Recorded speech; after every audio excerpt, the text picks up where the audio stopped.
The high priest of Rameswaram temple, high priest মানে সব থেকে উচ্চতম যে প্রিস্ট মানে পূজারী বা ব্রাহ্মণ, কোথাকার ব্রাহ্মণ, of Rameswaram temple. Rameswaram temple হচ্ছে যে আমি বলছিলাম ভারতের সব থেকে ফেমাস মন্দিরগুলোর মধ্যে একটা শিব মন্দির। তো সেখানকার যে ব্রাহ্মণ সব থেকে উচ্চতম ব্রাহ্মণ তার নাম কি? বাক্সি লক্ষ্মণ শাস্ত্রী ওয়াজ আ ভেরি ক্লোজ ফ্রেন্ড, এটা লুজ হবে না, কী হবে এখানে? ক্লোজ, ভেরি ক্লোজ ফ্রেন্ড, খুবই কাছের বন্ধু ছিল। অফ মাই ফাদার্স নয়, অফ মাই ফাদার, অ্যাপোস্ট্রফি এসটা কেটে দেবে। অফ মাই ফাদার মানে আমার বাবার, তাহলে আমার বাবার খুবই কাছের বন্ধু ছিল কে?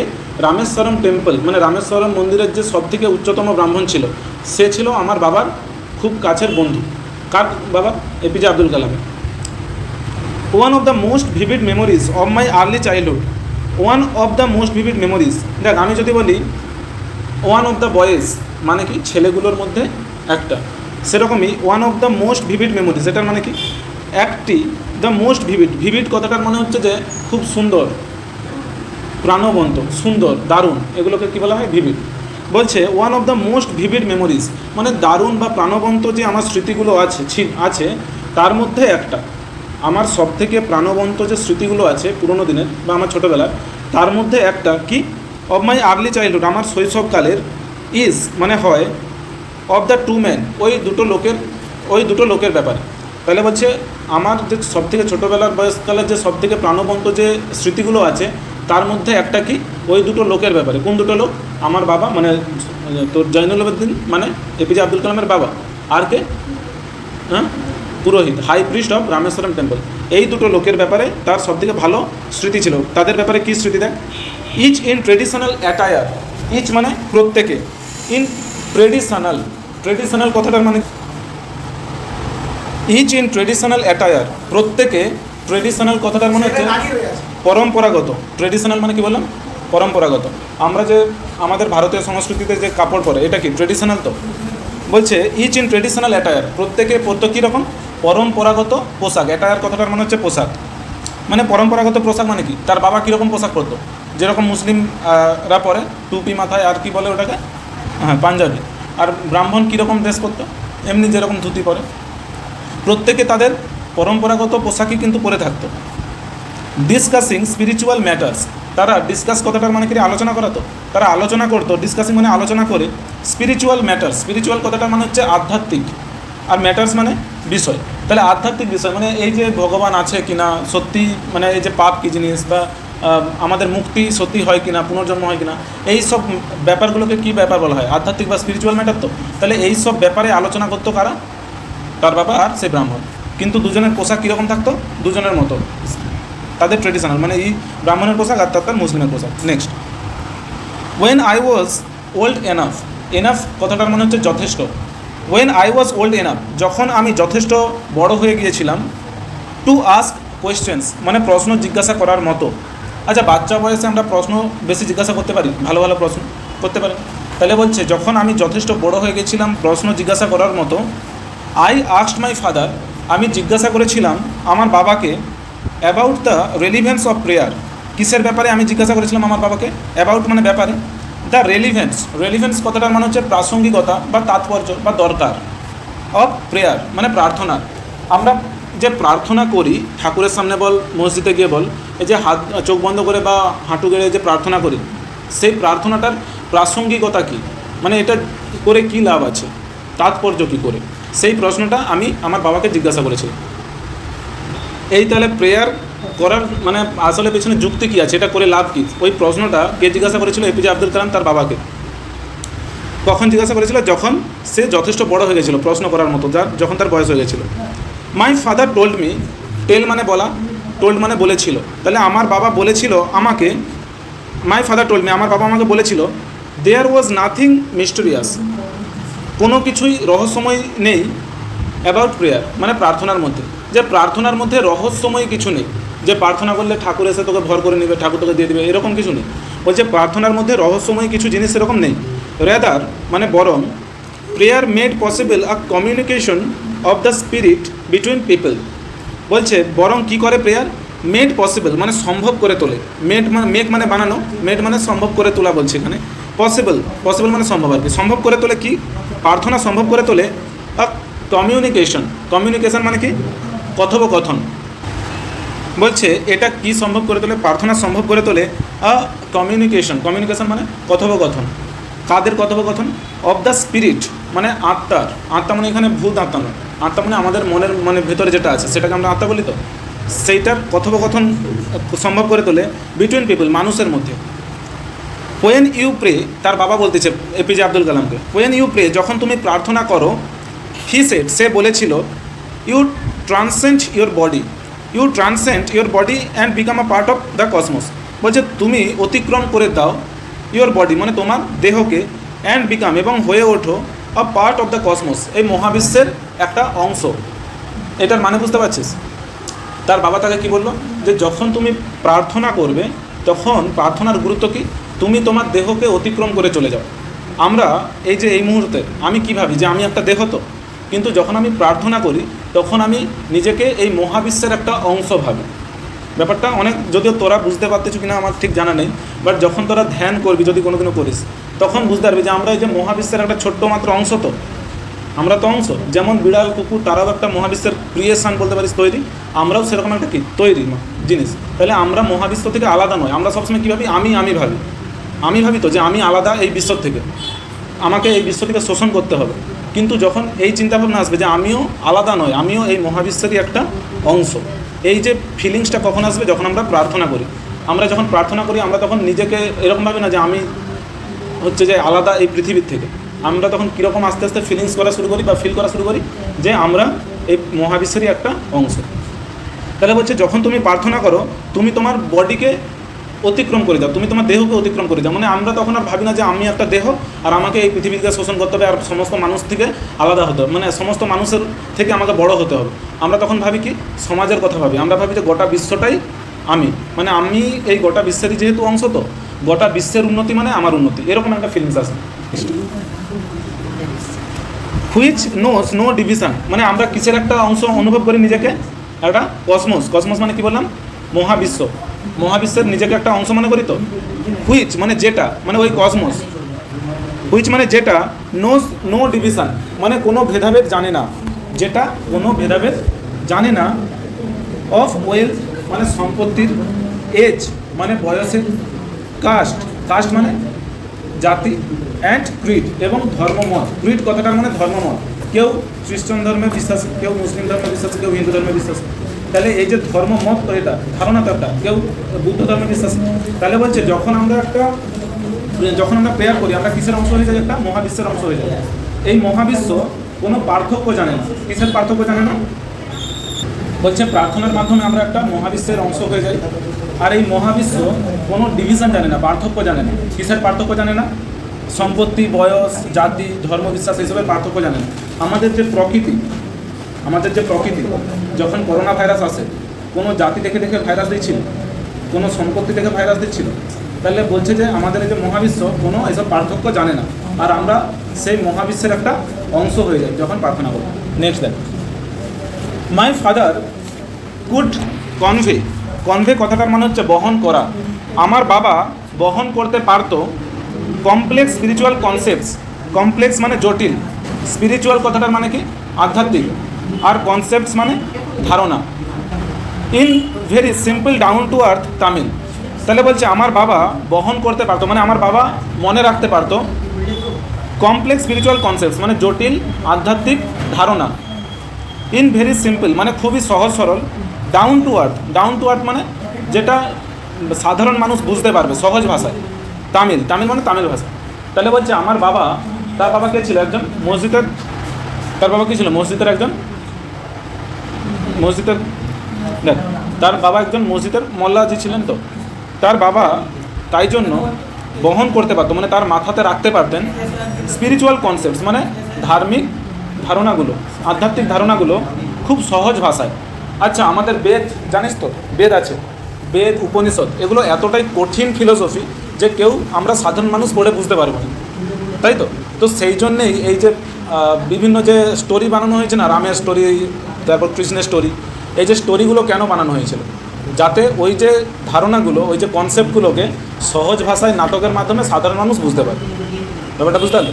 তাহলে কঠিন ফিলোসফিকে সহজ ভাষায় বোঝাতে পারতেন কে? তার বাবা। তাই বলছে আমার বাবা হচ্ছে যে কঠিন কঠিন যে স্পিরিচুয়াল কনসেপ্টগুলোকে, আধ্যাত্মিক ধারণাগুলোকে মাথায় রাখতে পারতেন বা বহন করতে পারতেন। কনভে মানে বহন করা, in very simple down to earth Tamil, মানে সহজ সরল তামিল ভাষায়।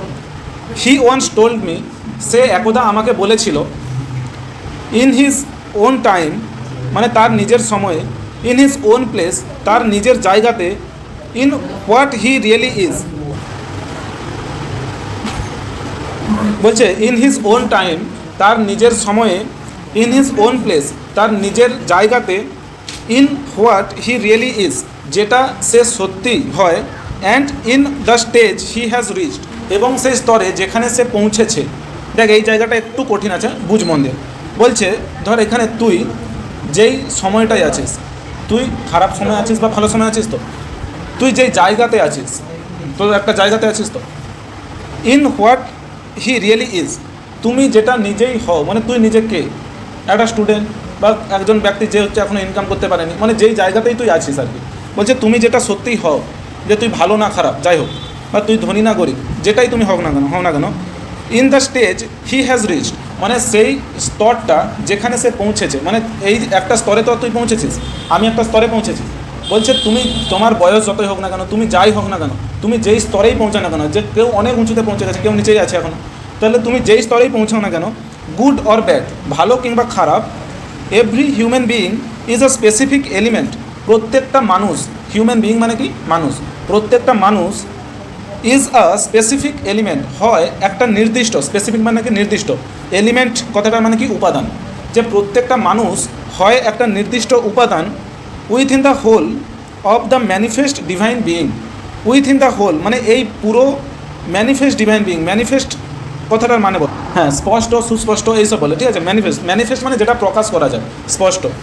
আর ডিভাইন বিইং মানে কি রে, ডিভাইন বিইং মানে হচ্ছে সর্বসত্তা বা মহাবিশ্বীয় যে সত্তা। ডিভাইন বিইং মানে এখানে কী লেখা আছে, আমি যেটা লিখে দিচ্ছি দিব্য সত্তা, ঠিক আছে। এই বাংলাটা যদি বুঝতে নাও পারিস, আমি সহজ ভাষায় বুঝিয়ে দিচ্ছি। দেখ বলছে প্রত্যেকটা মানুষ হয় একটা নির্দিষ্ট উপাদান এই মহাবিশ্বের, দিব্য সত্তা। আমরা এই যে গোটা মহাবিশ্বকে, তোরা হচ্ছে ফিলোসফি একটু জানিস কি, ফিলোসফি আছে তোদের, মানে কোনো ইতিহাসে এইসবে তোরা এই পড়ছিস, ডুয়ালিজম নন ডুয়ালিজম, বা দেখ ডুয়ালিজম মানে আমরা ভাবি যে হিন্দু ধর্মে ঠাকুরে বিশ্বাসী, তো হিন্দু ধর্মে অনেক রকম মত আছে, যারা জানেনি তারা বলে ঠাকুরে বিশ্বাস করে। হিন্দু ধর্মে অনেক রকম মত আছে, কেউ অনেক ঠাকুরে বিশ্বাস করে, প্লুরালিজম, কেউ ডুয়ালিজমে বিশ্বাস করে। ডুয়ালিজম মানে দুটা, আমরা মানুষ, আমরা প্রাণী, আর ভগবান বা সর্বশ্রেষ্ঠ বলে কেউ আছে যে আমাদেরকে সৃষ্টি করছে, ঠিক আছে। তাহলে দুজন হলো তো। আরেকটা আছে নন ডুয়ালিজম, মানে একটাই, ঠিক আছে, অদ্বৈত বলে হয়। অদ্বৈত বেদান্ত নাম শুনছিস? অদ্বৈত মানে কি দ্বিতীয় কেউ নেই, একটাই, ঠিক আছে।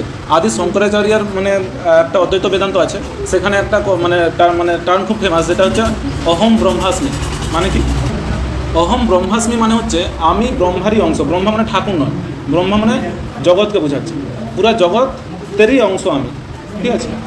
অহম ব্রহ্মাস্মি মানে কি আমি আলাদা কেউ নয়, আমি এই ব্রহ্মারই অংশ। তার মানে আমি ব্রহ্মা মানে আমি ভগবানেরই অংশ। যেমন তোরা কি বিশ্বাস করিস তোরা আল্লাহর অংশ না? তো তোরা কী ভাবি, মানে মুসলিম ধর্মে যেটা আছে ওটা ডুয়ালিজম, যে আল্লাহ আলাদা আর আমরা আলাদা, তাই তো। হিন্দু ধর্মে ওটা আছে যে ব্রহ্মা আলাদা, ঠাকুর আলাদা, আমরা আলাদা, ওটাকে বলা হয় ডুয়ালিজম। কিন্তু হিন্দু ধর্মে আরও একটা মত আছে নন ডুয়ালিজম, যে আমরা ব্রহ্মারই অংশ, আমরা আলাদা কেউ নয়, আমরা আলাদা হয়ে গেছি, আবার আমাদের জীবনের লক্ষ্য হচ্ছে ওই স্রোতে গিয়ে মিশে যাওয়া, মানে ব্রহ্মার সাথে গিয়ে যোগ হয়ে যাওয়া, মানে এই দিব্য সত্তার সাথে যোগ হয়ে যাওয়া। এখানে এই লাইনটার মাধ্যমে যেটা বলতে আছে যে তুমি যেই জায়গাতেই থাকো না কেন, যেই ভালো হও না খারাপ, মানে ভালো বা খারাপ, তুমি যেই হও না কেন, যেই বয়সেই থাকো না কেন, তোমার খারাপ টাইম চলুক বা ভালো টাইম চলুক, তুমি এই মহাবিশ্বের একটা স্পেসিফিক মানে নির্দিষ্ট উপাদান, মানে তুমি এই মহাবিশ্বের থেকে আলাদা হয়ে যাওনি, তুমি একা নও, তুমি এই মহাবিশ্বেরই একটা অংশ। তারপর বলছে দেখ, so why be afraid of difficulties, তাহলে তুমি যেহেতু মহাবিশ্বেরই একটা অংশ, দেখ আমরা ভয় কখন পাই রে? যখন আমরা ভাবি আমাদের কেউ নেই, তাই তো। আমরা ভয় কখন পাই? যখন আমরা ভাবি যে আমাদের কেউ নেই বা আমাকে সাহায্য করার কেউ নেই। যদি তুই জানতে পারিস যে তুই একজন আম্বানির হারিয়ে যাওয়া সন্তান, যদি তুই এটা রিয়েলাইজ করতে পারিস, তোর আর ভয় থাকবে কি? তুই ভাববি কি যে হ্যাঁ আমার ভয়ের কী আছে? সেইটাই এখানে বোঝাতে যাচ্ছে যে তুমি হচ্ছে মহাবিশ্বের একটা অংশ, তুমি সেই ব্রহ্মা বা মানে সবথেকে যে পাওয়ারফুল যেই সত্তা আছে তারই তুমি অংশ, একটা তারই সন্তান। তাহলে বলছে সো হোয়াই বি অ্যাফ্রেড, তুমি ভয় কেন পাও? অ্যাফ্রেড মানে কি ভীত, তাহলে তুমি ভীত কেন হও? অফ ডিফিকাল্টিস, ডিফিকাল্টি মানে কি কাঠিন্য বা কঠিন, যে তুমি কঠোর টাইমের বা কঠোর সময়ের তুমি ভয় কেন পাও? সাফারিংস মানে যন্ত্রণা, যে তোমার সঙ্গে কোনো কাঠিন্য বা বাধা, ডিফিকাল্টি মানে কি বললাম? কাঠিন্য বা বাধা, যে তুমি এই মহাবিশ্বের একটা অংশ, তুমি বাধাকে ভয় কেন পাও? তুমি সাফারিংকে ভয় কেন পাও? সাফারিং মানে কি যন্ত্রণা, তুমি যন্ত্রণাকে ভয় কেন পাও? অ্যান্ড প্রবলেমস, এবং সমস্যাকে ভয় কেন পাও? ব্যাপারটা বুঝতে পারছো কী বলতেছে? যে তুমি যেহেতু এত মহাবিশ্বের একটা অংশ, তুমি এই বাধাকে, যন্ত্রণাকে, সমস্যাকে, এইসব জিনিসকে ভয় কেন পাও? ওয়েন ট্রাভেলস কামস, যখন সমস্যা আসে, ট্রাভেল মানে কি সমস্যা, ওয়েন ট্রাভেলস কাম, যখন সমস্যা আসে, ট্রাই টু আন্ডারস্ট্যান্ড, বোঝার চেষ্টা করো। ট্রাই টু আন্ডারস্ট্যান্ড মানে কি? ট্রাই মানে বোঝা, ট্রাই টু আন্ডারস্ট্যান্ড মানে বোঝার চেষ্টা করো। বলছে ট্রাই টু আন্ডারস্ট্যান্ড, বোঝার চেষ্টা করো the relevance of your sufferings. বলছে ওয়েন ট্রাভেলস কাম, যখন হচ্ছে যে সমস্যা আমাদের জীবনে আসে, যখন সমস্যা আসে, ট্রাই টু আন্ডারস্ট্যান্ড, বোঝার চেষ্টা করো দ্য রেলিভেন্স, রেলিভেন্স মানে কি প্রাসঙ্গিকতা, অফ ইয়োর সাফারিংস মানে তোমার যন্ত্রণার, তোমার যন্ত্রণার প্রাসঙ্গিকতা বোঝার চেষ্টা করো। কীরকম? তো ধর একটা সহজ উদাহরণ দিই, ঠিক আছে? তারা বড় হয়েছে, ধর ব্রেকআপ হয়েছে, কারো যন্ত্রণা পাচ্ছে খুব, আমরা কি করি? ঠাকুরের কাছে প্রার্থনা করি, আমার সাথেই কেন এরকম হয়, আমার সাথেই সব খারাপ কাজ কেন হয়? কিন্তু এখানে এপিজে আব্দুল কালাম মানে কালামের বাবা বলছে যে যখন তোমার খারাপ সময় আসবে, যন্ত্রণা হবে, তুমি সেটার কারণটা বোঝার চেষ্টা করো, তাৎপর্য বোঝার চেষ্টা করো, প্রাসঙ্গিকতা, যে কেন তোমার ওই যন্ত্রণাটা হচ্ছে। আসলে যন্ত্রণাটা আমার কেন হচ্ছে? আমার নিজের চাহিদার জন্য, তাই তো? নিজের আমার চাহিদা ছিল যে আমাকে কেউ কেয়ার করবে, সেটা আমি এখন আর পাচ্ছি না, সেই জন্য আমি যন্ত্রণা পাচ্ছি। তো এই যে কারণটা আমি তোদেরকে বললাম, এটা কজন ভাবে? সবাই ভাবে যে আমি যন্ত্রণা পাচ্ছি ওর জন্য, না, ওটা নিজের জন্যই আমি যন্ত্রণাটা পাচ্ছি, নিজের চাহিদার জন্য। তো বলছে যখনই কোনো যন্ত্রণা হচ্ছে তোমার, তুমি বোঝার চেষ্টা করো যে, তাহলে বলছে adversity always presents opportunity, adversity always presents opportunities for introspection. Adversity মানে কি বাধা বিপত্তি, অলওয়েজ প্রেজেন্টস, এখানে প্রেজেন্ট কথাটার মানে হচ্ছে তুলে ধরা বা সম্মুখীন মানে সামনে আনা, ঠিক আছে? বলছে বাধা সবসময় তুলে ধরে অপরচুনিটিস, সুযোগ, অপরচুনিটি মানে কি সুযোগ, তাহলে বাধা সবসময় তুলে ধরে কি আমাদের সামনে সুযোগ আনে ফর ইন্ট্রোস্পেকশন। ইন্ট্রোস্পেকশন কথাটার মানে হচ্ছে অন্তর্দর্শন। ইন্ট্রোস্পেকশন মানে কি বললাম? অন্তর্দর্শন। অন্তর্দর্শন মানে কি? যেটাকে আমরা এনলাইটেনমেন্ট বলি, সেলফ রিয়েলাইজেশন বলি, নিজেকে চেনা। অন্তর্দর্শন মানে কি? নিজেকে চেনা। বলছে আমাদের যখন জীবনে বাধা আসে, তখন আমাদের সামনে সুযোগ আসে। কিসের সুযোগ আসে? নিজেদেরকে চেনার সুযোগ আসে, অন্তর্দর্শনের সুযোগ আসে। দর্শন মানে কি? দেখা তো, অন্ত মানে ভেতর, তাহলে নিজেদের ভেতরকে দেখার সুযোগ আসে। কীরকম বলতে পারবি? একটা উদাহরণ দিয়ে দেখ, আমি উদাহরণ দিচ্ছি দুটা, বুঝতে পেরে যাবি। এই উদাহরণ তারা বয়ে পাবে না, মানে বই শুনবি মন।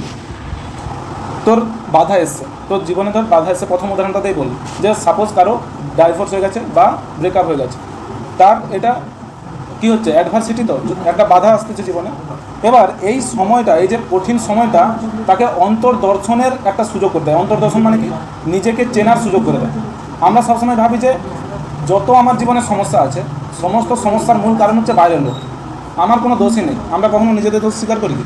কিন্তু যখন তুই একা একা নিজে বাড়িতে বসে ভাববি, তখন তুই বুঝতে পারবি যে এই যে তোর সাথে খারাপ জিনিসগুলো হচ্ছে, কোথাও না কোথাও তোর সমস্যা ছিলই ছিল। আচ্ছা, শুধু সমস্যাও নয়, আমাদের চাহিদা হচ্ছে আমাদের যন্ত্রণার মূল কারণ। এটা তুই রিয়েলাইজ করতে পারবি। কি বললাম? আমাদের চাহিদা আমাদের যন্ত্রণার মূল কারণ। এটা এই যে দর্শনটা, এই যে জিনিসটা তোরা তখন বুঝতে পারবি। কীরকম? ধর তোর পাড়ার লোক একটা গাড়ি কিনে নিয়েছে, ওকে, 4 চাকা গাড়ি কিনে নিয়েছে। তোরও ইচ্ছা হচ্ছে আমাকেও কিনতে হবে না। সে সবসময় দেখায় তারা গাড়ি নিয়ে বেসে যে ইঞ্জিন স্টার্ট দেওয়ার সময় জোরে জোরে স্টার্ট দেয়, যাতে তোরা গোটা পাড়ার লোক শুনতে পায়। তো তোরও কি মনে হচ্ছে আমাকেও কিনতে হবে, আমাকে আরও দামি গাড়ি কিনতে হবে, কম্পিটিশান লেগে গেছে, তুই আরও হার্ডওয়ার্ক করতেছ, কিন্তু কোনো কারণে তুই কিনতে পারো না। তোর কী হবে? কষ্ট হবে। তুই ঠাকুর মন্দিরে যাবি, বাবুন ঠাকুরকে গিয়ে বলবি আমাকে একটা গাড়ি যাতে কিনতে পারে, আমাকে হচ্ছে যে আশীর্বাদ করে দেয়, এরকম বলবি তো? তাহলে তোর এখন আপাতত কী সময় চলছে? খারাপ সময় চলছে। মনের মধ্যে তোর কী সময় চলছে? খারাপ সময়।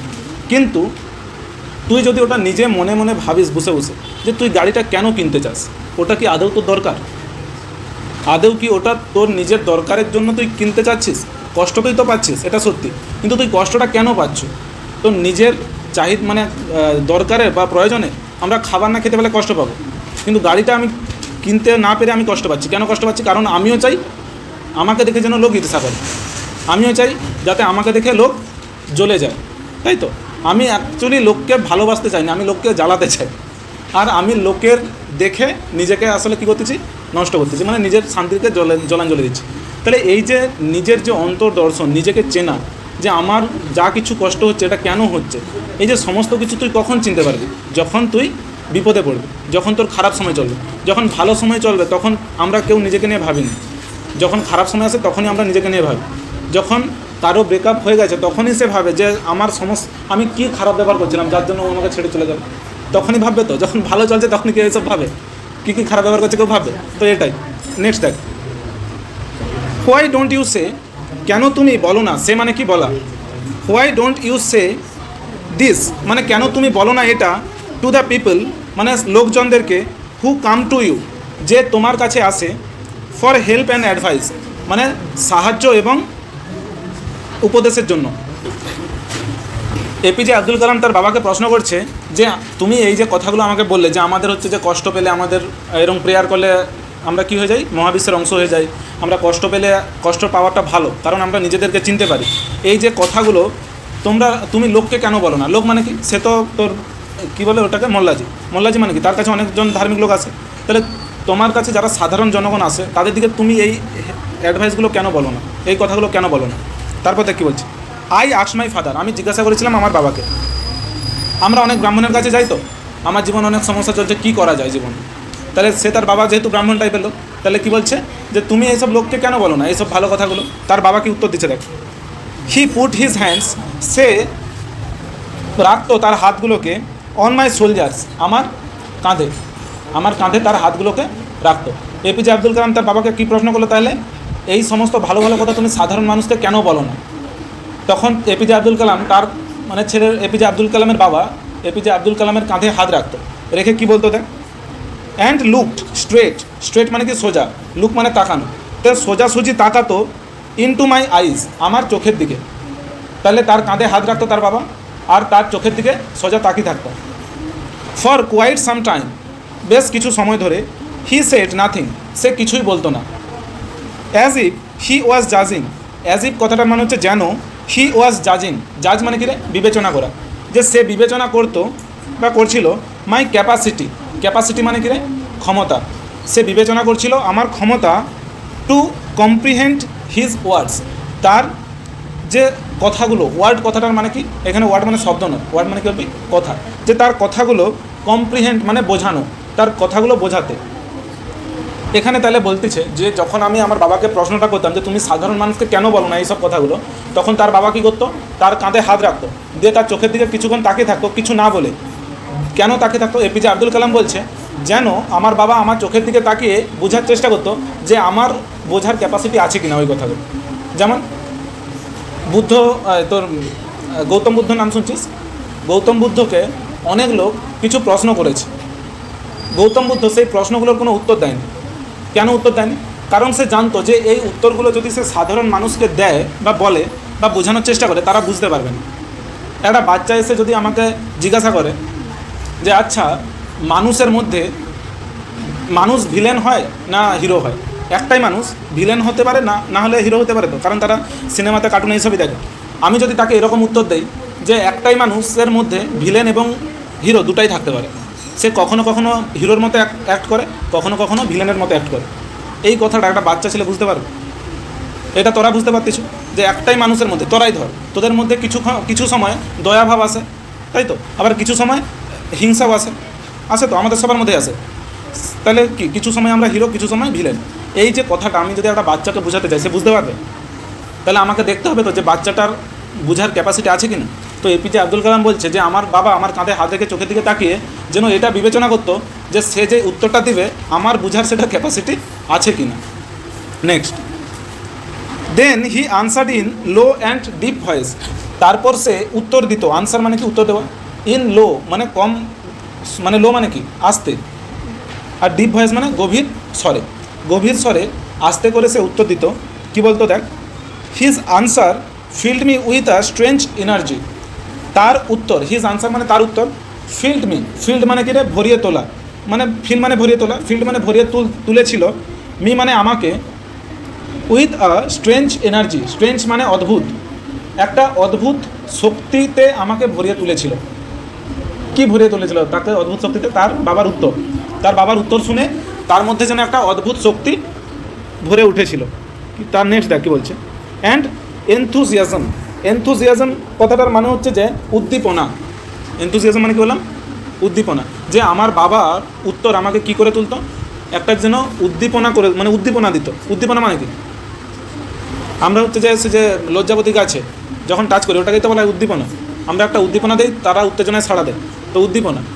আর হচ্ছে যে আমাকে একটা অদ্ভুত, স্ট্রেঞ্জ মানে অদ্ভুত, আর এনার্জি মানে শক্তি, একটা অদ্ভুত শক্তি এবং উদ্দীপনায় আমাকে ভরিয়ে তুলতো। কে? আমার বাবার উত্তর। চল, whenever human beings find they are in trouble, whenever কথাটার মানে হচ্ছে যখনই। তার বাবা উত্তর দিচ্ছে, দেখ এবার দারুণ কথা আছে, এইটা মন দিয়ে শুনবি পুরো। whenever মানে যখনই, হিউম্যান বিইংস মানে মানুষ, হিউম্যান বিইংস মানে কি? মানুষ। যখনই মানুষ ফাইন্ড দেমসেলস, ফাইন্ড মানে খুঁজে পাওয়া, দেমসেলস মানে নিজেদেরকে, তাই তো? যখনই মানুষ নিজেদেরকে খুঁজে পায়, অ্যালোন মানে কি? একা। যখন মানুষ নিজেদেরকে একা পায়, মানে কোনো সঙ্গী সাথী নেই সাথে, অ্যাজ আ ন্যাচারাল রিয়াকশান, প্রাকৃতিক প্রতিক্রিয়া হিসেবে, they start looking for company. They start মানে তারা শুরু করে, লুকিং মানে খোঁজা। এই যে দে স্টার্ট লুকিং, এই যে লুকিং ওয়ার্ডটা হচ্ছে জেরান্ট। বলছে তারা শুরু করে খোঁজা ফর কোম্পানি, সঙ্গীর জন্য। কোম্পানি মানে কি? সঙ্গ। কম্পেনিয়ন মানে সঙ্গী সাথী, হয়তো কম্পেনিয়ন মানে কি বললাম? সঙ্গী সাথী। কোম্পানি মানে সঙ্গ। তাহলে যখনই আমরা নিজেদেরকে পাই যে আমরা একা হয়ে গেছি, তখন আমরা প্রাকৃতিক প্রতিক্রিয়া হিসেবে কি খোঁজা শুরু করি? সঙ্গ খোঁজা শুরু করি। whenever they are in trouble, আচ্ছা এগুলো তো আচ্ছা, whenever they are in trouble, যখনই আমরা হচ্ছে যে খুব সমস্যার মধ্যে পড়ি, ট্রাভেল মানে কি? সমস্যা। They look for someone to help, তারা লুক মানে কি? খোঁজা। তারা খুঁজে, সামওয়ান মানে কাউকে, ফর হেল্প মানে টু হেল্প দেম মানে তার দিকে সাহায্য করা। তাহলে বলছে যখনই আমরা কোনো সমস্যাতে পড়ি, আমরা কি করা শুরু করি? কোনো একটা মানুষকে খোঁজার চেষ্টা করি যে আমাকে সাহায্য করবে। আজকের দিনে বাচ্চারা সব 7-8-এ পড়ে হচ্ছে বয়ফ্রেন্ড গার্লফ্রেন্ডের চক্করে পড়তেছে। কেন বলতো? কারণ বলতে পারবে, এগুলো সোশিওলজিক্যাল থিঙ্কিং থেকে বলতেছি আমি, সোশিওলজি স্টাডি হয় এগুলো, আমি হাসানোর জন্য বলতেছি। কেন হয় এটা? কারণ আজকের দিনে বাচ্চারা বাবা মায়ের সঙ্গ পায় না। আগের দিন এপিজে আব্দুল কালাম বলছিল তো যে যে আমি ছোটোবেলা থেকে মেটেরিয়ালি এবং ফাইন্যান্সিয়ালি আমি দুটো দিক থেকেই বাড়ি থেকে সাপোর্ট পেয়েছিলাম, যে আমার টাকা পয়সারও কোনো অভাব ছিল না, আর ইমোশনালির দিক থেকেও আমার, মানে মেটেরিয়ালি আর ইমোশনালি। মেটেরিয়ালি মানে কি? টাকা পয়সার দিক থেকে, বস্তুগত দিক থেকে। আর ইমোশনালি মানে যে বাবা মায়ের আদর যত্ন, এগুলো তার কোনোটারই অভাব ছিল না। এপিজে আব্দুল কালাম বলছে। কিন্তু আজকের দিনে তো এটা অভাব দেখা দেয়। তাহলে এপিজে আব্দুল কালামের বাবা কি বলতেছে? যখনই মানুষ কোনো সমস্যায় পড়ে, যখনই কোনো ট্রাভেলে পড়ে, সমস্যাতে পড়ে, তারা কি খোঁজা শুরু করে? দে লুক ফর সামওয়ান, তারা একজনের খোঁজা মানে একজনকে খোঁজা শুরু করে যে তাকে কী করতে পারবে? তার দিকে সাহায্য করতে পারবে। এটা সাধারণ ব্যাপার। আর যখনই আমরা নিজেকে লোনলি ফিলিংস আসে আমাদের মধ্যে, একা একা ভাব আসে, তখন আমরা কি করি? কাউকে একটা খুঁজি। কিসের জন্য? আমাদের সঙ্গের জন্য, কোম্পানির জন্য। নেক্সট লাইন দেখ, whenever they reach an impasse কথাটার মানে হচ্ছে অচল অবস্থা। যখনই আমরা পৌঁছাই, whenever they reach, যখনই তারা পৌঁছায়, তারা মানে কি? সাধারণ মানুষ। এই কথাগুলো কে কাকে বলতেছে? এপিজে আব্দুল কালামের বাবা তার ছেলেকে, মানে এপিজে আব্দুল কালামকে বলতেছে যে whenever মানে যখনই সাধারণ মানুষ। দে মানে কি? এখানে সাধারণ মানুষ তো। কেন দে বলতেছে না? কারণ এপিজে আব্দুল কালাম তো তার বাবাকে জিজ্ঞাসা করছিল যে তুমি তাদের দিকে কেন বলো না এসব কথা। তাই জন্য তার বাবা বলছে যে যখনই তারা একা হয়, তারা লোক সঙ্গ খোঁজার চেষ্টা করে। যখনই তারা সমস্যায় পড়ে, তারা কি করে? তারা কাউকে খোঁজার চেষ্টা করে যে তাকে সাহায্য করতে পারবে। যখনই তারা কোনো একটা অচল অবস্থাতে পৌঁছায়, অচল অবস্থা মানে দুঃখ যন্ত্রণা, অচল অবস্থায় পৌঁছায়, they look to someone to show them a way out, তারা একটা লোককে খোঁজার চেষ্টা করে যারা তাকে বাইরে বেরোনোর পথ দেখাবে। এটাই তো আমরা গুণিনের কাছে যাই তো, তোর মন্দিরে যাই তো। মন্দিরে কেন যাই? যখন আমাদের অচল অবস্থা হয়ে যায়। কারণ আমরা ভাবি যে আমাদেরকে রাস্তা দেখাবে যে এই অচল অবস্থা থেকে কীভাবে বেরোনো যায়। তাহলে বলছে যখনই দে রিচ মানে whenever they reach মানে যখনই তারা পৌঁছায়, অ্যান ইম্পাসেস কথাটা মানে কি? যখনই তারা একটা অচল অবস্থাতে পৌঁছায়, ইম্পাস, দে লুক টু সামওয়ান, তারা একজনের খোঁজ করে, টু শো মানে দেখাতে, দে মানে তাদের দিকে, দ্য ওয়ে আউট মানে বাইরে বেরোনোর পথ, যে বাইরে বেরোনোর পথ দেখাতে একটা লোক দরকার তাদের, তাই তো? আমরা জেনারেলি কাদের সামনে যাই? বড় কোনো দাদাদের সামনে, যারা একটু ধর ভালো অ্যাডভাইস দেয়, তাদের কাছে যাই তো। আমরা যখন প্রচুর ডিপ্রেশনে থাকি বা কোনো খারাপ অবস্থাতে থাকি, আমরা কোনো বড় টিচারের কাছে যাই, যে টিচার আমাদের সঙ্গে ভালো করে মিশতে পারে, তাদের কাছে গিয়ে অ্যাডভাইস চাই তো, যে আমাকে এই অবস্থা থেকে বেরোতে গেলে কী করতে হবে। বা কোনো ব্রাহ্মণের কাছে যাই, ঠাকুরের কাছে যাই, কোনো পুরোহিতের কাছে যাই, যে কোনো কাউকে তো খুঁজি একটা। এভরি রিকারেন্ট অ্যাঙ্গুইশ, এভরি মানে কি প্রত্যেকটা, রিকারেন্ট মানে পুনরাবৃত্ত, মানে দেখ রিকারেন্ট মানে যেটা বারবার ফিরে আসে, রিকারেন্ট মানে কী বললাম, যেটা বারবার ফিরে আসে, পুনরাবৃত্ত। অ্যাঙ্গুইশ কথাটার মানে যন্ত্রণা, বেদনা, কষ্ট। লঙ্গিং কথাটার মানে আশা আকাঙ্ক্ষা, লঙ্গিং মানে কী বললাম, আশা আকাঙ্ক্ষা। আর ডিজায়ার মানে কি চাহিদা। এই জিনিসগুলো আমাদের জীবনে বারবার ফিরে আসে তো, আসে কি না? দুঃখ, যন্ত্রণা, আশা, আকাঙ্ক্ষা আর চাহিদা, এই যে জিনিসগুলো আমাদের জীবনে কীরকম আসে, বারবার ফিরে আসে। তাই জন্য বলছে every recurrent anguish, longing and desire, মানে প্রত্যেকটা পুনরাবৃত্ত বা প্রত্যেকটা যে বারবার ফিরে আসা যন্ত্রণা, আশা এবং চাহিদা, finds its own special helper, খুঁজে এটার বিশেষ একজন সাহায্যকারীকে। আমরা যখনই যন্ত্রণা, দুঃখের মধ্যে পড়ি, চাহিদার মধ্যে পড়ি, তখনই আমরা একজনকে খুঁজি যে আমাদেরকে মনে সান্ত্বনা দেবে, তাই তো? আমরা কেরিয়ারে ধর আমি একটা বড় পরীক্ষা দিলাম, যেটাতে ফেল করে গেছি, রাইট? মানে আমি প্রচুর দুঃখে আছি এই সময়, আমি এমন কাউকে খুঁজি যে আমাকে বিশেষভাবে সাহায্য করবে ওই অবস্থা থেকে বেরিয়ে আসার জন্য। তাহলে বলছে আমরা কি করি, স্পেশাল হেল্পারকে খুঁজি। হেল্পার মানে কি সাহায্যকারী, যে আমাদেরকে সাহায্য করতে পারবে, এরকম একটা কাউকে খুঁজি। ফর দ্য পিপল মানে সেই সব মানুষদের জন্য, হু মানে যারা, কাম টু মি আমার কাছে আসে। এপিজে আব্দুল কালামের বাবা কি বলছে, যেসব মানুষেরা আমার কাছে আসে, ইন ডিস্ট্রেস কথাটার মানে কি রে? ডিস্ট্রেস মানে কি বলবো, বেদনা, যন্ত্রণা, তাই তো? স্ট্রেস শুনছো তো, ডিস্ট্রেস, বেদনা, যন্ত্রণা। তাহলে বলছে যখন যেসব মানুষ আমার কাছে আসে, ইন ডিস্ট্রেস মানে যন্ত্রণা, বেদনায়, ফর দ্য পিপল মানে সেই সমস্ত লোকের জন্য, হু কাম টু মি যারা আমার কাছে আসে, ইন ডিস্ট্রেস মানে যন্ত্রণায় বা বেদনায়, আই এম বাট আমি কিছুই নয়, বাট মানে ছাড়া, বাট মানে কি বললাম, ছাড়া, আমি হই গো বিটুইন মানে আমি হই শুধুমাত্র একটা কি মাধ্যম ছাড়া আমি কিছুই নয়। In their effort to propitiate, in their effort মানে তাদের প্রচেষ্টায়, এফোর্ট মানে কি রে? এফোর্ট মানে কি বলল, প্রচেষ্টা, তাদের প্রচেষ্টায়, টু প্রপিসিয়েট কথাটার মানে লেখা আছে শান্ত করা। Propitiate demonic forces with prayers and offerings, মানে তাদের যে ডেমনিক কথাটার মানে হচ্ছে শয়তানি, ডেমন মানে শয়তান, ডেমনিক ফোর্সেস মানে শয়তানি যে শক্তিগুলো, উইথ প্রেয়ার্স অ্যান্ড অফারিংস মানে প্রার্থনা এবং অফারিং মানে কি রে? দেওয়া। আমরা পূজা, আমরা প্রসাদ, ফুল দেই তো, এটা অফার করি তো, ওটাকে বলা হয় অফারিং। তাহলে বলছে যে মন দিয়ে শুনবে এই জায়গাটা, তার বাবা বলছে যেসব লোকজন আমার কাছে আসে কীরকম সময়, তাদের দুঃখে কষ্টে, আমি তাদের কাছে একটা মাত্র মাধ্যম। কিসের মাধ্যম? তাদের ওই যে দুঃখ, তাদের প্রচেষ্টা, কিসের প্রচেষ্টা? তাদের ওই যে ডেমনিক ফোর্স, তাদের যে শয়তানি যে শক্তিটাকে শান্ত করার জন্য। আমি চাচ্ছি আমি হচ্ছে বিলিয়নার হব, প্রচুর চাহিদা আমার মনের মধ্যে, এটা একটা শয়তানি চাহিদা বলছে এখানে। এই যে চাহিদাটা আমার মনের মধ্যে কাজ করতেছে তো, আমি যদি না করতে পারি, আমি যদি টাকা ইনকাম অত না করতে পারি, আমার কি হবে? কষ্ট হবে। তো ওই যে চাহিদাটাকে কমানোর জন্য, শান্ত করার জন্য তার বাবা একটা মাধ্যম মাত্র, বুঝতে পারছো?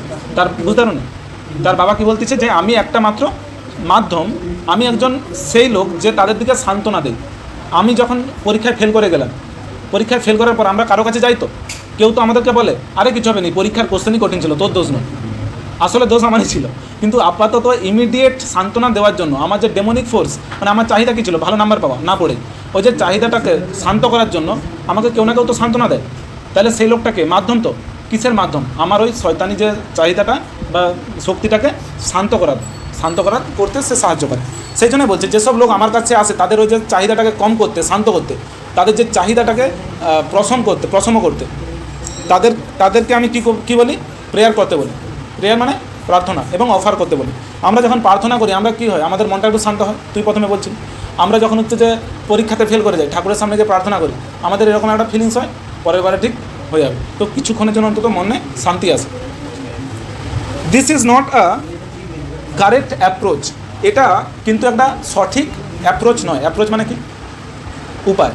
এটা একটা সঠিক উপায় নয় অ্যাট অল মানে মোটেও। And should never be followed, এবং এটা কখনোই, ফলো মানে কি? অনুসরণ করা। এটাই কখনো অনুসরণ করা উচিত নয়। দেখ এখানে কি বলছে, দারুণ কথা বলছে। আমরা যখন হচ্ছে যে কোনো কিছু না পাই তখন আমরা কোথায় যাই? মন্দিরে যাই। আমরা কোনো কিছু পাইনি, এটা আমাদের ভেতরে কিসের জন্য, মানে কিসের জন্য আমরা তো চাইব? চাহিদার জন্য তো, ডিজায়ার। আর তোদের থেকে আমি একদিন সম্ভবত বেদ গল্পটা পড়ানোর আগে বলছিলাম যে বুদ্ধিজম, হিন্দুজম সব জায়গাতেই, গীতাতে সব জায়গাতেই একটা কথা বলা আছে যে গৌতম বুদ্ধও একটা কথা বলছে, আমাদের জীবনে যত সমস্যা, যত দুঃখ, সবের মূল কারণ হচ্ছে চাহিদা, ইংলিশে যেটার নাম ডিজায়ার। সবের মূল কারণ কি? ডিজায়ার। তাহলে আমার চাহিদা ছিল একটা, আমি মার্সিডিজ গাড়ি কিনবো, রাইট? আমি চাহিদাটা পূরণ করতে পারিনি। আমার কি হচ্ছে? মনের মধ্যে রাগ হচ্ছে, হিংসা হচ্ছে লোকের উপর, আমার হচ্ছে কষ্ট হচ্ছে। আমি কোথায় গেলাম? মন্দিরে গেলাম, প্রার্থনা করতেছি ঠাকুর যেন আমাকে পরের বারে তুমি দিয়ে দাও গাড়িটা, ঠিক আছে? আমি যেন পরের বারে গাড়িটা কিনতেই পারি। আমার মন শান্ত হয়ে গেল কিছুক্ষণের জন্য। পুরোহিত বলল আশীর্বাদ করতেছি তুমি পাবে পরের বারে, ঠিক আছে? আশীর্বাদ করছি তুমি পাবে।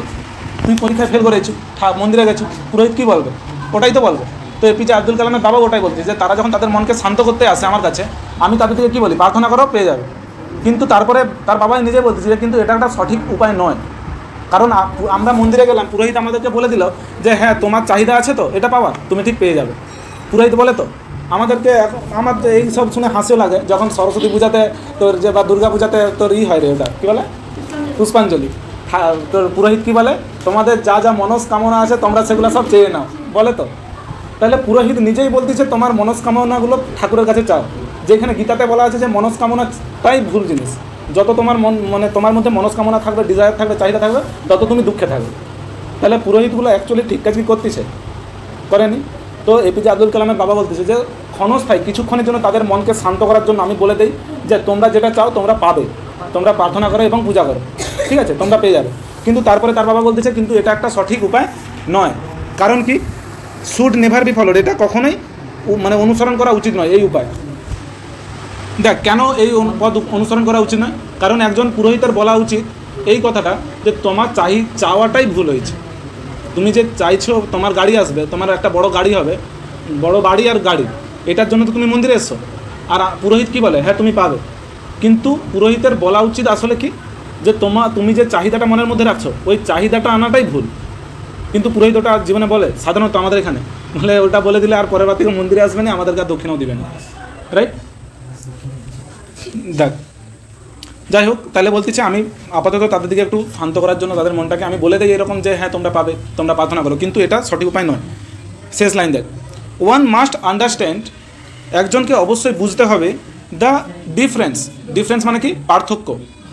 বিটুইন মানে মধ্যে, a fear ridden vision of destiny মানে ভয় চালিত দৃষ্টিভঙ্গি ভাগ্যের। মানে আমাদের মধ্যে কিছুজন আছে যারা ভাগ্যের উপর সব ছেড়ে দেয়।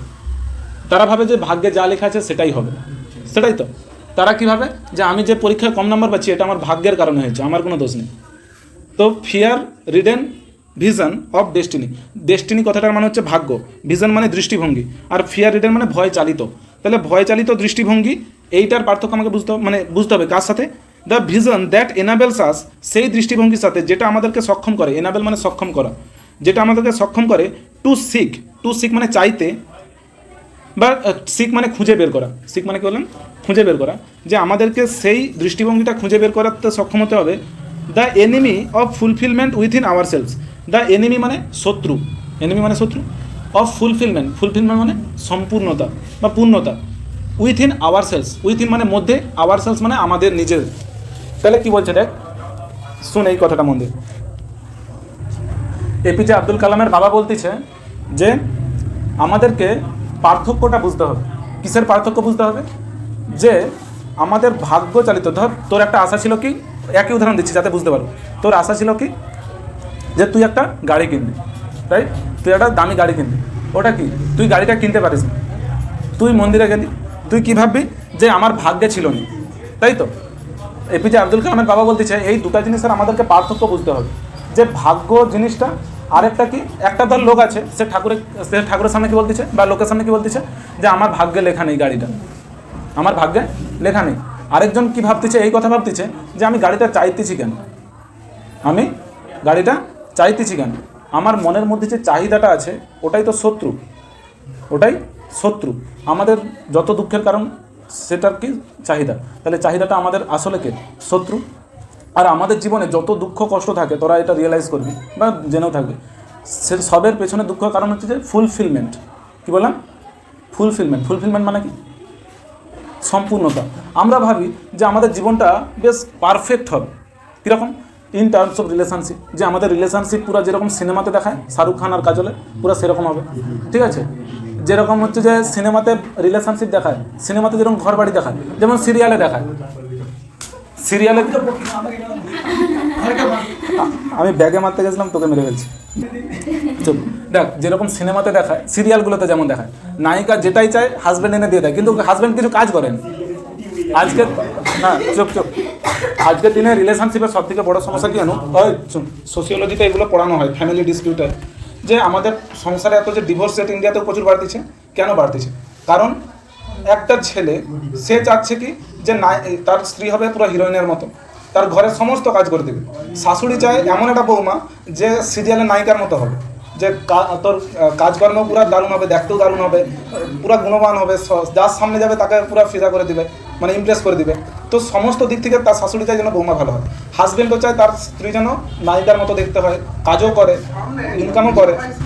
দেখ এই যে সব দিক থেকে ফুলফিলমেন্ট। আবার স্ত্রীরাও কী চায় যে হাজব্যান্ড ইনকামও করবে, আমার হাতে টাকা তুলে দিবে প্রচুর পরিমাণে, আবার আমাকে টাইমও দিবে, ঠিক আছে। যে কোনো একটা হলে হবে না, আমাকে সবসময় কেয়ার করবে, যখন আমার শরীর খারাপ হবে তখন আমার সঙ্গে একজন ডাক্তারের মতো বিহেভিয়ার করবে, যখন আমার মন খারাপ হবে তখন আমার জন্য একটা বেস্ট ফ্রেন্ড হয়ে যাবে, যখন টাকার দরকার হবে তখন যেন আম্বানি হয়ে যায়, ঠিক আছে। মানে বিভিন্ন রকম ক্যারেক্টার এক্সপেক্ট করে, তো এটাকেই বলা হয় ফুলফিলমেন্ট। ফুলফিলমেন্ট মানে কি, সম্পূর্ণতা। আর যখনই আমরা ফুলফিলমেন্ট চাইবো, আমাদের জীবনকে পারফেক্ট করতে চাইবো, সেই যে চাহিদাটাকেই এখানে কি বলা হচ্ছে, শত্রু। যে একজন তোমাকে বুঝতে হবে যে আমাদের ওই যে পূর্ণতা পাওয়ার যে চাহিদা, ওই শত্রুটা তোমার মনের মধ্যে আছে, ওইটা তোমাকে চিনতে হবে। আরেক প্রকারের মানুষকে থাকবে যারা সবসময় বলবে আমার ভাগ্য নেই ওই জন্য আমি গাড়ি বাড়ি করতে পারিনি, বা আমার সম্পর্ক ভালো নেই, আমার বউ আমাকে ছেড়ে পালিয়েছে কেন, আমার ভাগ্যে নেই বলে। কিন্তু সে এটা কোনোদিনও বোঝার চেষ্টা করেনি যে সে প্রত্যেকদিন নেশা করে এসে বউকে পিটতে বলে বউ পালিয়েছে, ঠিক আছে। এই হচ্ছে যে দুটা পার্থক্য। তার বাবা বলার চেষ্টা করতেছে যে এক প্রকারের মানুষ হয় যারা হচ্ছে যে সবসময় বলে যে আমার ভাগ্যে নেই, আরেক প্রকারের মানুষ হয় যারা হচ্ছে নিজে বোঝার চেষ্টা করে যে আমার জীবনে যে এত সমস্যা, এটা সমস্যার মূল কারণ কি, আমার পূর্ণতা পাওয়ার মানে পারফেক্ট জীবন পাওয়ার যে চাহিদা, যে শত্রুতা আমার নিজের মধ্যেই আছে। এই যে চাহিদাটা আমাদের নিজেদের মধ্যেই তো থাকে, তো এই চাহিদাটা যে আছে এক প্রকার লোক ওটা চেনার চেষ্টা করবে, আরেক প্রকার লোক কী করবে, সবসময় বলবে আমার ভাগ্যে নেই, বুঝতে পারছো। তো বলছে যে এই দুটো টাইপের যে মানে এই দুটো জিনিসের যে পার্থক্যকে তোমাকে বুঝতে হবে। সাধারণ মানুষ এত কিছু বুঝতে পারবে কি? সাধারণ মানুষকে ওই জন্য কিছু বলেনি, তার দিকে তারা মসজিদে আইলে কী বলে, প্রার্থনা করো ঠিক হয়ে যাবে। তার দিকে এটা যদি বলে, এই যে বললাম না বাবুন ঠাকুর যদি এটা বলে দেয় যে তোমার চাওয়াটাই ভুল হয়েছে, তাই তো, তখন হচ্ছে আর পূজা দিবেন। বলছেন আই রিমেম্বার, আমি স্মরণ করতে পারি, my father starting his duty at 4 AM। আমি এখনও মনে করতে পারি যে আমার বাবা স্টার্টিং মানে শুরু করতো হিজ ডে, তার দিন, অ্যাট 4 AM 4টার সময়।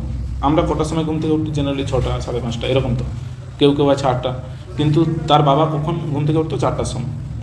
বাই রিডিং দ্য নামাজ পড়ার পরে, নামাজ পড়ার মাধ্যমে, বিফোর ডন, কখন, ভোরের আগে। আফটার দ্য নামাজের পরে, he use to walk down to a small coconut Grove. He use to এটা হচ্ছে যে একটা মোডাল ভার্ব। এটা কখন ব্যবহৃত হয়, যখন ইউজ টু হচ্ছে যে মোডাল ভার্ব, এটা কখন ব্যবহৃত হয়, যখন হচ্ছে যে অতীতের অভ্যাসগত কাজ বোঝায়। যেমন আমি যদি বলি যে আমি সাঁতার কাটতাম, তখন কি বলবো, আই ইউজ টু সুইম, ঠিক আছে। তাহলে এখানে বলছে হি ইউজ টু ওয়াক মানে সে হাঁটতো, ডাউন হি ওয়াক ডাউন মানে সে হেঁটে যেত, to a small coconut Grove একটা ছোট্ট নারকেল বাগানে, উই ওন্ট, যেটা আমাদের নিজেদেরই ছিল। তাহলে প্রত্যেকদিন নামাজ পড়ার পরে সে কী করতো, তাদের নিজেদেরই একটা নারকেল বাগান ছিল, সেখানে সে যেত প্রত্যেকদিন। About 4 Miles from our home, কত দূরে, প্রায় 4 মাইল, প্রত্যেকটা জায়গা নোট করবে যে প্রায় 4 মাইল দূরে তাদের বাড়ি থেকে কোকোনাট গ্রোভটা। হি উড রিটার্ন, সে ফিরে আসতো, বলছে about 4 Miles from our home, যে প্রায় 4 মাইল আমাদের বাড়ি থেকে। হি উড রিটার্ন, সে ফিরে আসতো, with about a dozen coconuts, সে বাগান থেকে যখন ফিরে আসতো সে কী আনতো, হি উড রিটার্ন মানে সে ফিরে আসতো, রিটার্ন মানে ফিরে আসতো, সে ফিরে আসতো উইথ অ্যাবাউট মানে প্রায়, আ ডজন মানে 1 ডজন মানে কটি, 12টা কোকোনাটস মানে নারকেল, টাইট মানে যেটা বাঁধা থাকতো, টুগেদার মানে একসাথে, থ্রোন ওভার হিজ সোলজার মানে তার কাঁধে যেটা ঝুলিয়ে, মানে তার কাঁধে নারকেল প্রায় 12টার মতো নারকেলকে বেঁধে কাঁধে ঝুলিয়ে সে প্রত্যেকদিন আনতো বাড়িতে। অ্যান্ড অনলি দেন, এবং শুধুমাত্র তারপর, দেন মানে তারপর, অ্যান্ড অনলি দেন শুধুমাত্র তারপর, would he have his breakfast. এখানে যে হ্যাভ কথাটা আছে, এটা হ্যাভ মানে কিন্তু অক্সিলারি ভার্ব হ্যাভ নয়। যেমন আই হ্যাভ এ কার, যদি বলি I have finished my work, এইখানে হ্যাভ আলাদা, ঠিক আছে। কিন্তু এইখানে হ্যাভ মানে হচ্ছে যে খাওয়া বা পান করা। হ্যাভ মানে মেন ভার্ব হয়, অ্যাকশন ভার্ব হয়, খাওয়া বা পান করা। এইটা হচ্ছে যে বলছে শুধুমাত্র তারপরে, দেন উড হি হ্যাভ মানে সে খেত, হিজ ব্রেকফাস্ট তার সকালের খাবার। দিস রিমেন্ড হিজ রুটিন মানে এটাই থাকতো, রিমেইন কথাটা মানে হচ্ছে থাকা, তাহলে দিস রিমেন্ড এটাই থাকতো, হিজ রুটিন মানে তার রুটিনের বাংলা জানা দরকার নেই, ঠিক আছে, এটাই তার রুটিন থাকতো। ইভেন ওয়েন, এমনকি যখন, ইভেন মানে এমনকি, ওয়েন মানে যখন, he was in his late 60s, এমনকি যখন সে তার লেট 60s ছিল। লেট 60s মানে আমার বয়স যদি 21 থেকে 29 পর্যন্ত হয়, আমি কি বলবো, আমি 20s-এ আছি। 20s মানে 21 থেকে 29, তাই তো। এবার যদি আমার বয়স 28 থেকে 29, 27 এরকম হয়, তাহলে কি আমি 20s-এর শেষের দিকে আছি, ওটাকে বলবো লেট 20s। আর যদি আমি প্রথমের দিকে থাকি, আর্লি 20s। সেরকমই তার বাবার বয়স এখন প্রায় লেট 60s মানে বয়স কত, 67, 68 এরকম, 69। বলছে এমনকি তার বয়স যখন মানে 67, 68 বা 69 ছিল, এইরকম বয়সেও সে এই রুটিনটাই তার ফলো করতো প্রত্যেক দিন। I have throughout my life tried to emulate my father. এখানে দেখ, আই হ্যাভ ট্রাইড, এটা হচ্ছে মেন সেন্টেন্স বা মেন ফ্রেজ না, প্রিন্সিপাল ফ্রেজ, ক্লজ বলতেছি। আই হ্যাভ ট্রাইড মানে আমি চেষ্টা করেছি, এটা কোন টেন্স, প্রেজেন্ট পারফেক্ট। তাহলে আই হ্যাভ ট্রাইড আমি চেষ্টা করেছি, আর মাঝে একটা ফ্রেজ ঢুকে দিচ্ছে throughout my life. Throughout কথাটার মানে হচ্ছে জুড়ে, আর মাই লাইফ মানে আমার জীবন। তাহলে আমার সারা জীবন জুড়ে আমি চেষ্টা করেছি টু এমিউলেট। এমিউলেট কথাটার মানে হচ্ছে কপি করা বলতে পারি, মানে পুরো অনুসরণ করা।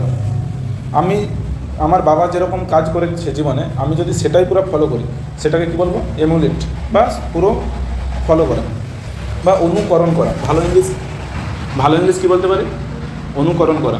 তাহলে আমি আমার সারা জীবন জুড়ে চেষ্টা করেছি অনুকরণ করতে মাই ফাদার, আমার বাবাকে।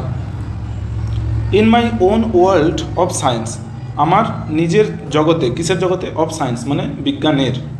তাহলে আমি আমার সারা জীবন জুড়ে আমার বাবাকে চেষ্টা করেছি ফলো করার বা তোর অনুকরণ করার। In my own world of science, আমার নিজের বিজ্ঞানের জগতে, সায়েন্স অ্যান্ড টেকনোলজি, বিজ্ঞান এবং প্রযুক্তি। তাহলে বিজ্ঞান এবং প্রযুক্তি জগতে আমি আমার বাবাকে ফলো করার চেষ্টা করেছি। তার বাবা অত দূর পড়াশোনা করেনি, তার বাবা ছিল একজন তোর মসজিদের মোল্লা। সে কি সায়েন্স অ্যান্ড টেকনোলজি সেরকম কিছু জানতো না, কিন্তু সে এখানে তোর এপিজে আব্দুল কালাম বলছে আমি আমার সায়েন্স অ্যান্ড টেকনোলজির যে জগতে আমি আমার বাবাকে অনুকরণ করেছি। কীভাবে দেখ, সায়েন্স অ্যান্ড টেকনোলজিতে তার বাবাকে অনুকরণ, তার বাবা কী ছিল, একজন বলতে পারিস ফিলোসফার, ভালো যুক্তি দেয় যে সবসময়। এপিজে আব্দুল কালাম শুধুমাত্র যে একজন সায়েন্টিস্ট ছিল সেরকম না, এপিজে আব্দুল কালাম একজন গ্রেট টিচার ছিল, যে হচ্ছে তার মানে গ্রেট ফিলোসফারও ছিল। এপিজে আব্দুল কালামকে নিয়ে অনেক মানে আলোচনা করা হয় বা পড়াশোনা করা হয়, যে তার যে আইডিওলজি ছিল, তার যে চিন্তাধারা ছিল কীরকম ছিল। এপিজে আব্দুল কালাম তার সায়েন্সের জগতে তার বাবার যে শিক্ষাটাকে অ্যাপ্লাই করতো। তার বাবার কী শিক্ষা ছিল, যেরকম ছোটোবেলা থেকে যে কারো ক্ষতি যেন না করা হয়, আমাদেরকে নিজেদেরকে এমন কাজ করতে হবে যেটা যেন সবার জন্য উপকারী হয়, ঠিক আছে। তো সায়েন্স অ্যান্ড টেকনোলজিতে আমরা কি করতে পারি, লোককে খুন করার জন্যও টেকনোলজি বানাতে পারি, আবার আমি লোকের ভালোর জন্যও টেকনোলজি বানাতে পারি। তাহলে সে বলছে আমি সায়েন্স অ্যান্ড টেকনোলজি যে আমার জগতে আমি আমার বাবাকে ফলো করেছি, মানে কি সে তার সায়েন্স অ্যান্ড টেকনোলজি সবসময় মানুষের ভালোর জন্য করেছে, তাই তো। আই হ্যাভ এন্ডিয়াভার্ড, দেখ এন্ডিয়াভার কথাটার মানে হচ্ছে প্রচেষ্টা করা, যেটাকে ট্রাই বলি, সেটাকে একটা কঠিন ইংলিশ এন্ডিয়াভার। আই হ্যাভ এন্ডিয়াভার্ড মানে আমি চেষ্টা করেছি বা প্রচেষ্টা করেছি, টু আন্ডারস্ট্যান্ড বুঝতে, আন্ডারস্ট্যান্ড মানে বোঝা, টু আন্ডারস্ট্যান্ড মানে বুঝতে। তাহলে আমি বোঝার চেষ্টা করেছি বা বুঝতে চেষ্টা করেছি দ্য ফান্ডামেন্টাল ট্রুথস, ফান্ডামেন্টাল কথাটার মানে হচ্ছে মুখ্য বা প্রাথমিক, ট্রুথস মানে সত্য, revealed to me by my father.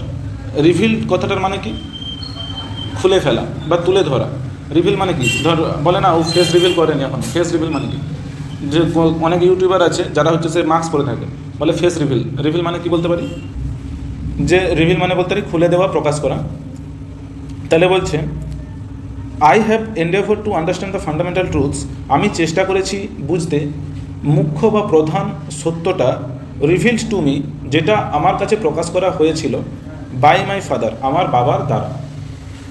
তাহলে তার বাবা তাকে ছোটোবেলা থেকে কী শেখাতো, ফান্ডামেন্টাল ট্রুথস, যে আমাদের জীবনের সত্যটা কী সেটা শেখাতো, ঠিক আছে।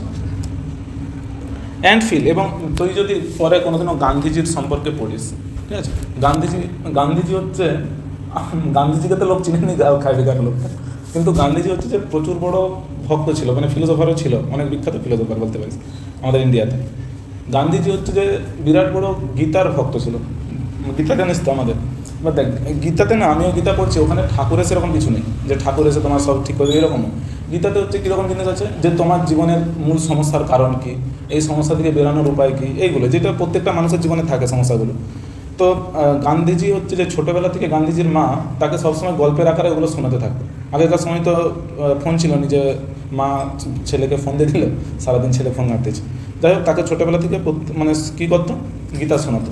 সেই জন্য ছোটোবেলা থেকে সে এত বড় গীতার মানে কী বলবো ভক্ত হয়ে গেছে, যে সব জায়গাতেই সে গীতার রেফারেন্স আনতো, যে গীতাতে এটা বলা আছে মানে এটাই সত্য, ঠিক আছে। এমনকি তুই এটাও তোরা পড়ছিস, গান্ধীজি হচ্ছে কিন্তু হিন্দু মুসলিম ডিভিশনে মোটেও মানত না, কারণ গীতাতে এটা বলাই নেই যে কোনো ধর্মের মধ্যে মারপিট করো, বলে ধর্মের জন্য মারপিট করো। অনেকে এটা ভুল বুঝে যাবে, গীতাতে ধর্ম মানে হচ্ছে যে হিন্দু ধর্ম মুসলিম ধর্ম, যে ধর্মের জন্য মারপিট করো মানে ধর্ম নয়, ধর্ম মানে সত্যের জন্য মারপিট করো, যেটা হচ্ছে যে ন্যায় সেটার জন্য মারপিট করো, ঠিক আছে। অ্যাকচুয়ালি মারপিট করা কেউই প্রমোট করে, বাট মারপিট কখন করতে হবে, যদি তুমি চোখের সামনে দেখো যে কিছু লোক সমাজে মানুষের উপর অত্যাচার করতেছে, তোমার ধর্ম যে তাদের দিকে শেষ করে, এটাকে এখানে ধর্ম বলতেছে। দেখ সেই রকম টাইপের যে ফান্ডামেন্টাল ট্রুথস, মানে ফান্ডামেন্টাল ট্রুথস মানে আরও বলতে পারি, যেমন তোর দিকে আগের দিনে বলছিলাম যে আমাদের জীবনের যত সমস্যা আছে, যত যন্ত্রণা আছে, তার মেইন কারণ হচ্ছে যে তোর ডিজায়ার বা চাহিদা। আমি একটা জায়গায় দারুণ একটা কথা পড়ছিলাম, ওটা বুদ্ধিজমেও আছে, একটা বই আমি পড়ছিলাম, ম্যাক্সিমা কি ওটা বই নামটা ছিল বেশ, সেই বই একটা দারুণ জিনিস লেখা ছিল, যেটা পড়ার পর আমি মানে কিছুক্ষণ বসে রয়েছিলাম, যে দারুণ কথা বললো তো, যে আমাদের জীবনে দুঃখ সুখ বলে কিছু হয়নি, ঠিক আছে। মানে আমরা যে খুঁজি না যে আনন্দের জীবন কাটবে, আনন্দর বলে কিছু জিনিস হয়নি আমাদের জীবনে, যেটা লক্ষ্য মানে আমরা আনন্দকে সবসময় খোঁজার চেষ্টা করি, তো আমাদেরকে লক্ষ্য করতে হবে আনন্দ খোঁজার নয়, আমাদেরকে লক্ষ্য করতে হবে দুঃখ খোঁজার। কীরকম, আমাদেরকে জীবনে আমি দুঃখ পাচ্ছি, তো আমি আনন্দ খুঁজতেছি মানে কি আমি দুঃখে আছি, তো আমাদেরকে খুঁজে বের করতে হবে যে আমার দুঃখটা কোথায়, আর দুঃখটা যে আমি পাচ্ছি কী কারণে পাচ্ছি, সেই দুঃখটাকে যদি আমি আমার জীবন থেকে সরিয়ে দিতে পারি তাহলে জীবন আনন্দের হয়ে যাবে, তাই তো। আমার ঘরে নোংরা পড়ে আছে অনেক, আমি পরিষ্কার কীভাবে করবো শুধু ভাবতেছি, না তুই দেখ যে তোর ঘরটায় গন্ধ উঠতেছে, তো কেন গন্ধটা উঠতেছে, নিশ্চয়ই কোথাও না কোথাও কিছুটা পচা আছে, তুই সেন্ট কিনে আনার বদলে খুঁজ যে কোথায় পচা জিনিসটা আছে, সেটাকে বের করে দিলেই হয়ে যাবে। এই যে সত্য যে জীবনের, এগুলোকে বলছে কি ফান্ডামেন্টাল ট্রুথস, ঠিক আছে। বলছে যে I have endeavour to understand the fundamental truths reveal to me by my father, যে এই ধরনের যে প্রাথমিক যে সত্যগুলো জীবনের, সেই যেগুলো হচ্ছে আমার বাবার দ্বারা আমার কাছে প্রকাশ করা হয়েছে, সেগুলো আমি সবসময় চেষ্টা করতাম বোঝার। অ্যান্ড ফিল কনভিন্সড দ্যাট, এবং আমি এটা পুরোপুরি বিশ্বাস করতাম, মানে আমি অনুভব করতাম যে আমি এটা বিশ্বাসী, দ্যাট যে there exist a divine power. There exist মানে সত্যি একটা এক্সিস্ট মানে কি থাকা, যে সত্যি ডিভাইন পাওয়ার মানে স্বর্গীয় শক্তি কিছু একটা আছে, that can lift one up from confusion, যে পারে, দ্যাট ক্যান মানে যেটা পারে বা যে পারে, লিফট, লিফট মানে কি তুলতে, ঠিক আছে, ওয়ান মানে একজনকে, ওয়ান মানে এখানে এক নয় কিন্তু একজন, তাহলে যেটা পারে মানে এপিজে আব্দুল কালাম বিশ্বাস করে যে একটা স্বর্গীয় শক্তি বলে কিছু আছে, যেটাকে কেউ ভগবান বলে, কেউ আল্লাহ বলে, কেউ হচ্ছে খ্রিস্টানরা গড বলে দেয়, তাই তো। বলছে যে ডিভাইন পাওয়ার বা স্বর্গীয় শক্তি বলে কিছু একটা আছে, আমি সেটা অনুভব করি বা বিশ্বাস করি, এপিজে আব্দুল কালাম বলতেছে, গ্রেট সায়েন্টিস্ট। যেটা পারে মানে দ্যাট ক্যান মানে যেটা পারে মানে ভগবান বা আল্লাহ যেটা পারে, লিফট মানে তুলতে, ওয়ান মানে একজনকে, আপ মানে ওপরে, ফ্রম কনফিউশন, কনফিউশন মানে কি, কনফিউশন মানে আমি বলতে পারি বিভ্রান্তি, ঠিক আছে, মিজারি, মিজারি মানে দুর্দশা, মিলানকলি, মিলানকলি মানে খারাপ অবস্থা, দেখ মিলানকলি মানে বিষণ্ণতা বা খারাপ অবস্থা, তা মেলানকলি মানে ধর যাদের মন খারাপ আছে, প্রচুর ডিপ্রেশনে আছে, যেটাকে বলতে পারি ফ্রাস্ট্রেশন, সেগুলোকে মেলানকলি বলতেছে। যে confusion, misery, melancholy and failure, failure মানে ব্যর্থতা, এই সমস্ত কিছু থেকে তুলতে পারে, কে তুলতে পারে, ডিভাইন পাওয়ার। এটা হ্যাঁ, এটা কে বিশ্বাস করতো, APJ Abdul Kalam. And guide one, guide মানে কি পথ দেখানো, তাই তো, এবং একজনকে পথ দেখাতে পারে, to one's true place, apostrophe S আছে মানে এর বোঝায় তো, তাহলে টু ওয়ান্স ট্রু প্লেস মানে একজনের সত্যিকারের জায়গা, জায়গায়, তাহলে বলছে যে স্বর্গীয় শক্তি বলে কিছু একটা আছে, আমি সেটা মনে প্রাণে বিশ্বাস করি, যে পারে আমাদেরকে কনফিউশন মানে কনফিউশন মানে কী বলছিলাম, বিভ্রান্তি টাইপের অবস্থা, মিজারি মানে দুর্দশা, মিলানকলি মানে বিষণ্ণতা, ফেলিওর মানে ব্যর্থতা, এই সমস্ত কিছু থেকে আমাদেরকে তুলতে পারে। And guide one to one's true place, এবং আমাদেরকে পথ দেখাতে পারে, মানে একজনকে পথ দেখাতে পারে তার সত্যিকারের জায়গার। অ্যান্ড ওয়ান্স অ্যান ইন্ডিভিজুয়াল, এবং একদা, ওয়ান্স মানে কি একদা, অ্যান ইন্ডিভিজুয়াল, ইন্ডিভিজুয়াল কথাটার মানে হচ্ছে একজন ব্যক্তি, সেভার, সেভার কথাটার মানে কি বিচ্ছিন্ন করা বা ছিন্ন করা, his emotional and physical bond, তার ইমোশনাল মানে মানসিক, অ্যান্ড ফিজিক্যাল মানে শারীরিক, বন্ড মানে বন্ধন, he is on the road to freedom, সে চলে যাবে স্বাধীনতার রাস্তায়, হ্যাপিনেস মানে খুশির রাস্তায়, and peace of mind, peace of mind মানে মনের শান্তিতে। এটার মানে কি, এটার মানে বোঝাতে গেলে সারা জীবনে অনেকে বুঝতে পারেনি, এত সুন্দর লাইন এটা। বলছে যে একজন ব্যক্তি যখন সে ছিন্ন করে নিতে পারে তার emotional and physical bonds, emotional bond মানে দেখ আমাদের রিলেশনশিপে মানে বাবা মায়ের সাথে বল, বন্ধুদের সাথে বল, হাজব্যান্ড ওয়াইফের সাথে দু টাইপেরই রিলেশন হয়, ইমোশনাল রিলেশনশিপ আর ফিজিক্যাল রিলেশনশিপ।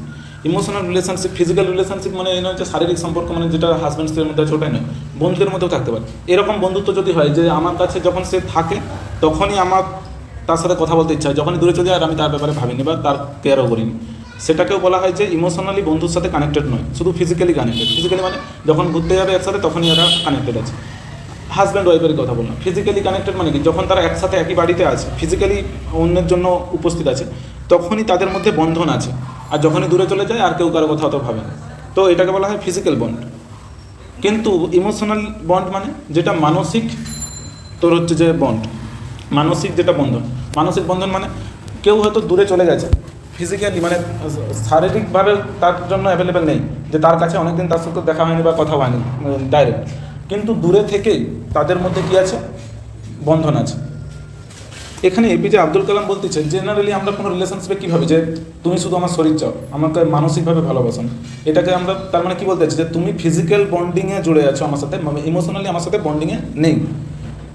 তাহলে আমরা বেশিরভাগ মানুষ কী চাই, ইমোশনাল বন্ডিংটা চাইতো, কিন্তু এপিজে আব্দুল কালাম এখানে বলতেছে এই দুটা থেকেই উপরে উঠতে হবে, কোনোটাই দরকার নেই। বলছে যে কোনো মানুষের সাথে ইমোশনালিও বেশি কানেক্টেড হয়ে লাভ নেই, বেশি মানে কোনো কানেকশানই দরকার নেই, আর ফিজিক্যালিও বন্ধন করার দরকার নেই।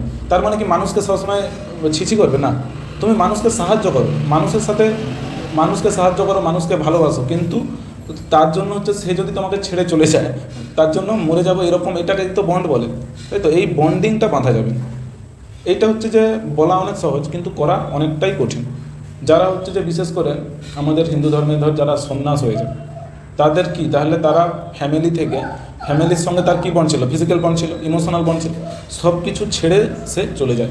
জৈন ধর্মেও একই ব্যাপার, বুদ্ধ ধর্মেও একই ব্যাপার। তাহলে বলছে যে আমরা যদি সত্যিকারের মানে ইমোশনাল এবং ফিজিক্যাল বন্ড দুটোকেই মানে পার করে যেতে পারি, তখন কি হবে। অনেকে হয়তো তোকে উদাহরণ দিয়ে বুঝে যাবে সহজে। ধর কোনো একটা লোক আছে যে তার স্ত্রীর শরীরকে শুধু মানে চায়নি, হয়তো সে হয়তো বলছে যে আমি তোমাকে সত্যিই ভালোবাসি, কিন্তু তোমার শরীর আমি না চাইলেও হবে, মানে এটাকে তো আমরা বলি যে ট্রু লাভ। কিন্তু তার মানে কি, কিন্তু সে যখন তাকে ছেড়ে চলে যাচ্ছে, ধর অন্য কোনো লোককে গিয়ে বিয়ে করল, সে কষ্ট পাচ্ছে, তার মানে কি সে ফিজিক্যালি কানেক্টেড নয়, কিন্তু মেন্টালি বা ইমোশনালি সে বন্ডে জড়িয়ে আছে, সেই জন্য তো কষ্টটা পাচ্ছে। তো এপিজে আব্দুল কালাম এখানে বলতেছে ইমোশনাল অ্যান্ড ফিজিক্যাল বন্ড দুটোর থেকেই যদি কেউ নিজেকে ছিন্ন করে নিতে পারে, তখন সে কী পাবে, হি is on the road to freedom, তখন সে সত্যিকারের স্বাধীনতা পাবে। সত্যিকারের স্বাধীনতা কি, আমরা কেউ সত্যি স্বাধীন?